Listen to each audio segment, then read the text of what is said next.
Shalom, saudara dan saudari yang terkasih dalam Tuhan. Apakah saudara dan saudari masih mengingat idola waktu kita masih kecil?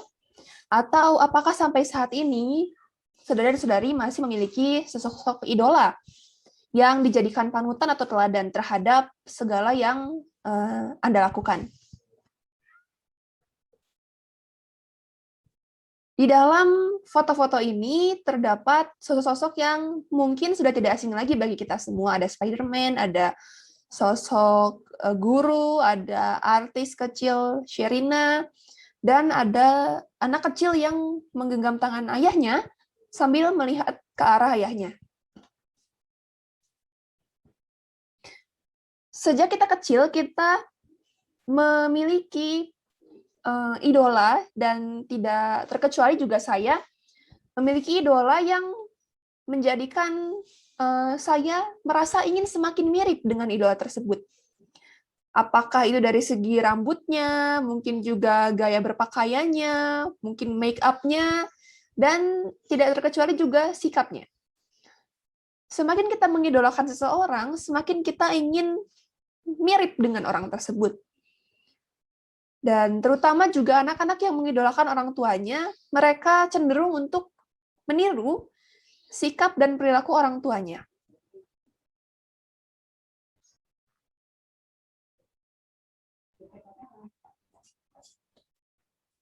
Namun sebagai orang Kristen dan hidup dalam kekristenan, siapakah yang harus kita teladani atau siapa yang harus kita idolakan? Melalui Roma pasal 8 ayatnya yang ke-29, sebab semua orang yang dipilihnya dari semula, mereka juga ditentukannya dari semula untuk menjadi serupa dengan gambaran anaknya, supaya anaknya itu menjadi yang sulung di antara banyak saudara. Saudara dan saudari yang terkasih, ayat ini merujuk kepada kita sebagai orang percaya untuk menjadi semakin serupa dan segambar dengan anaknya, yaitu Yesus Kristus. Namun, siapakah Yesus Kristus itu yang harus kita percayai, dan apakah kita sudah benar-benar mengenal dirinya, Yesus Kristus itu?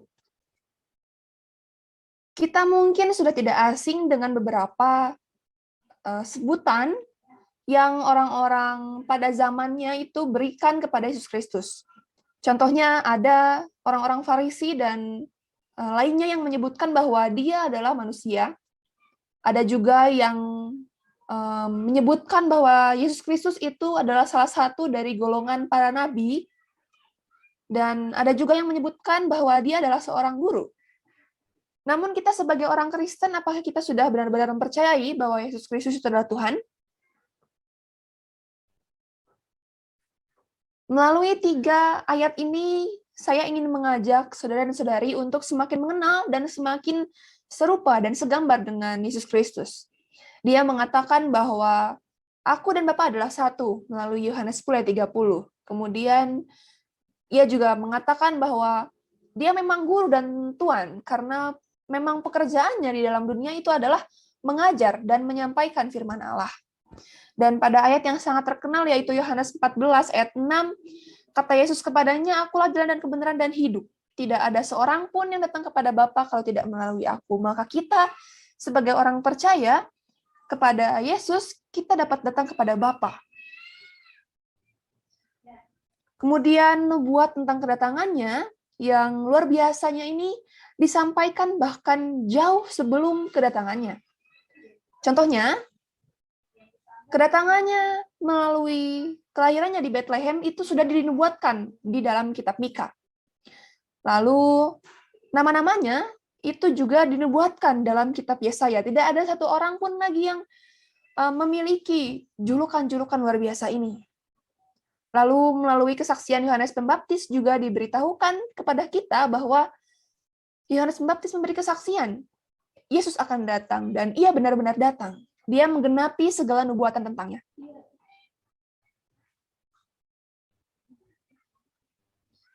Saudara dan saudari yang terkasih dalam Tuhan, melalui Ibrani 13 ayat yang ke-8, Yesus Kristus tetap sama, baik kemarin maupun hari ini dan sampai selama-lamanya. Kita sebagai orang percaya, kita harus mempercayai bahwa Yesus Kristus itu tetap sama, baik keilahiannya maupun kasih dan anugerahnya, dan keselamatannya juga tetap sama, baik kemarin maupun hari ini dan sampai selama-lamanya.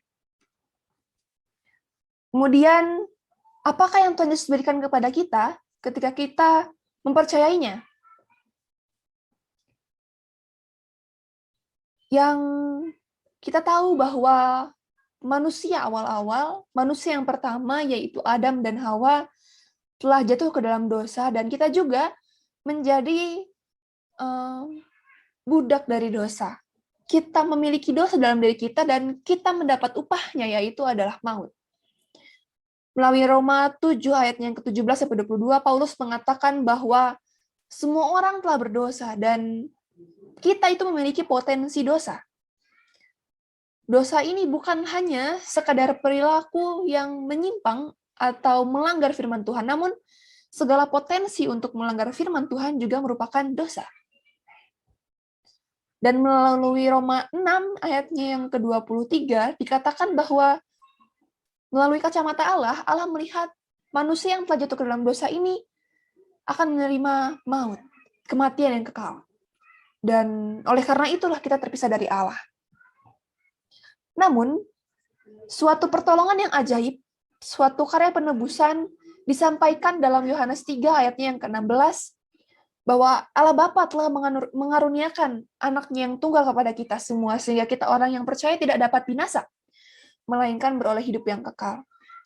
Saudara dan saudari yang terkasih dalam Tuhan, melalui karya penebusannya dari kayu salib, penderitaannya dan kesengsaraannya, Yesus membuktikan bahwa segala nubuatan tentangnya ini terjadi. Dia membuat kita, orang-orang yang tadinya terpisah daripada Allah, kita memiliki jembatan, kita diperbaharui dan kita memiliki hubungan yang baru dengan Allah.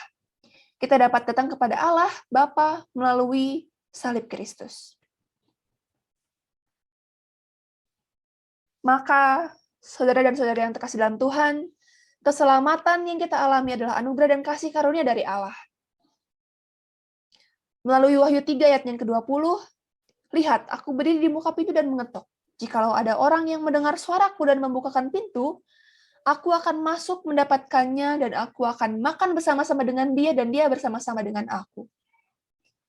Saudara-saudari yang terkasih dalam Tuhan, apabila Tuhan Yesus mengetok pintu hati kita, bukalah dan terimalah Yesus dalam hatimu dan alami keselamatan.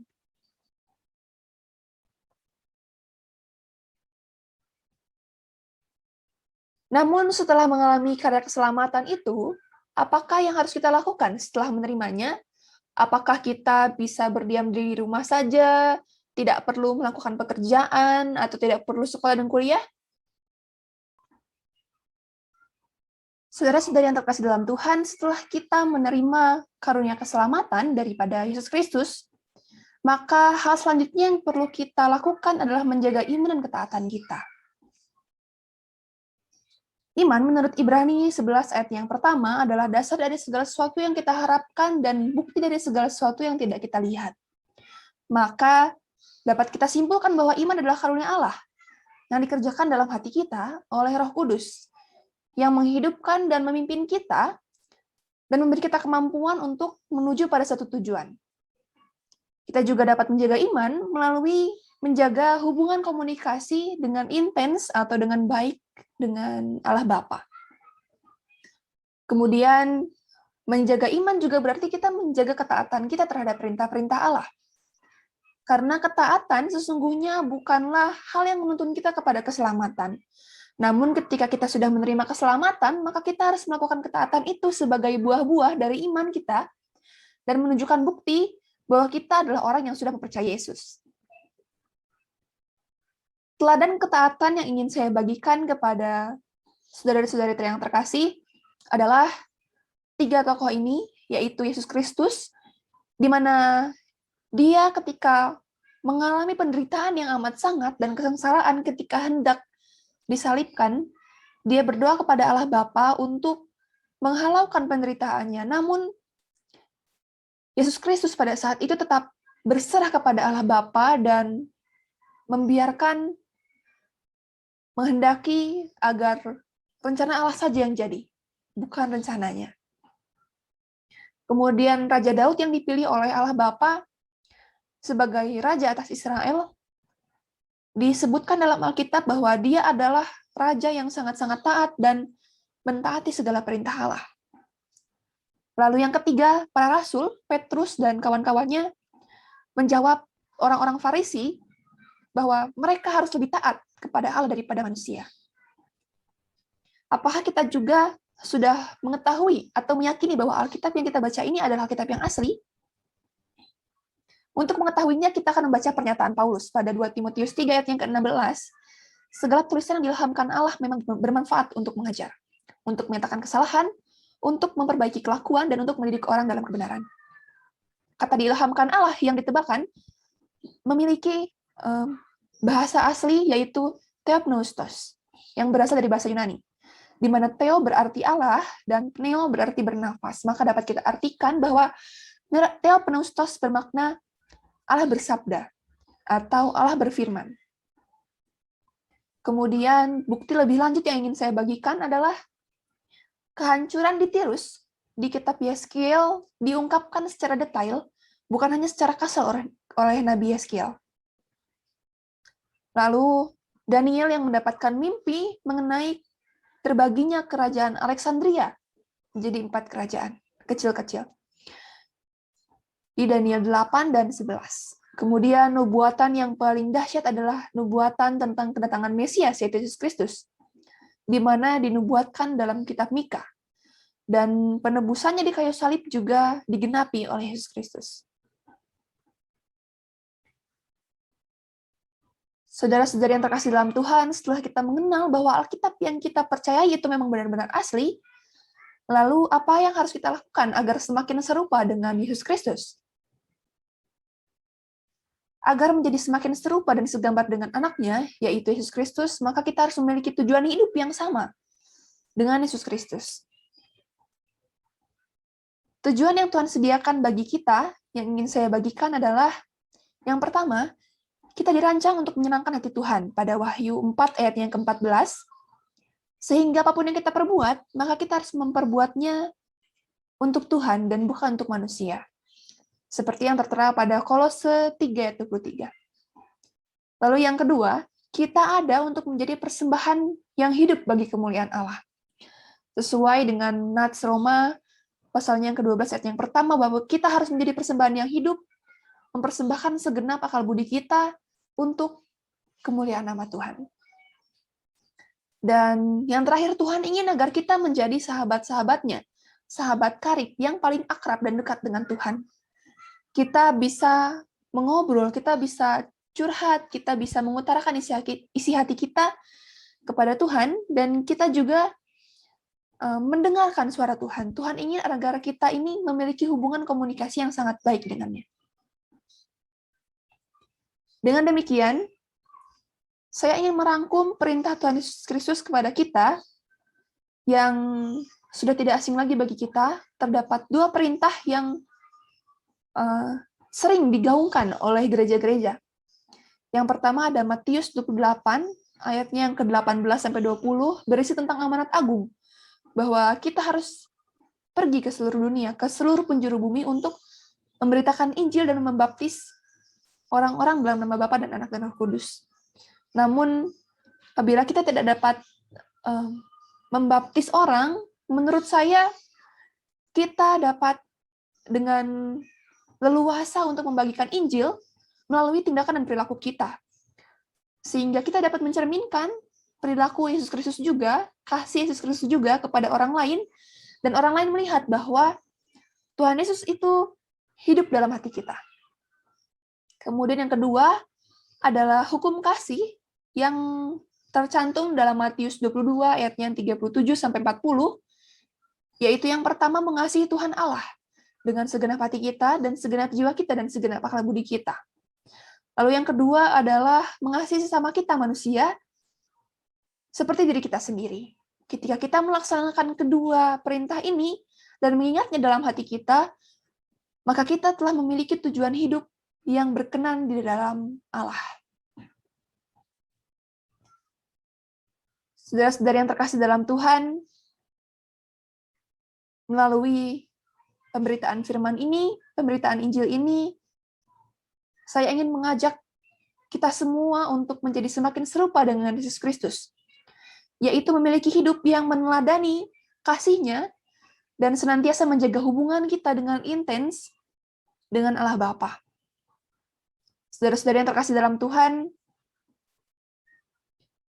ketika kita membaca Alkitab dan merenungkannya, saya harap kita juga dapat bersama-sama untuk melihat kasih Yesus dalam Alkitab dan mencerminkannya dalam diri kita. Demikianlah pemberitaan firman Tuhan. Berbahagialah orang-orang yang percaya Yesus Kristus pada hari ini sampai Ia datang ke dunia untuk yang kedua kalinya. Mari kita berdoa. Allah Bapa kami yang maha baik di dalam sorga, kami bersyukur bahwa sekali lagi Engkau telah mengingatkan kami anak-anak-Mu untuk semakin serupa dengan anak-Mu yang tunggal, yaitu Yesus Kristus. Ya Bapa, tolonglah kami dan ingatkanlah kami selalu agar melalui perenungan kami terhadap Alkitab, kami mampu memetik buah-buah dan kasih setia-Mu, dan kami mampu mencerminkannya ke dalam hidup kami, sehingga orang lain dapat melihat bahwa Engkau hidup dalam hati kami. Tolonglah kami dan pimpin kami, agar kami mampu menjalani segala aktivitas kami, baik itu pekerjaan, perkuliahan, dan lain sebagainya, sehingga melalui kehidupan kami ini, kami juga dapat memuliakan nama-Mu sebagai persembahan yang hidup. Terima kasih Bapa, inilah doa kami. Dalam nama Tuhan Yesus Kristus kami telah berdoa. Amin.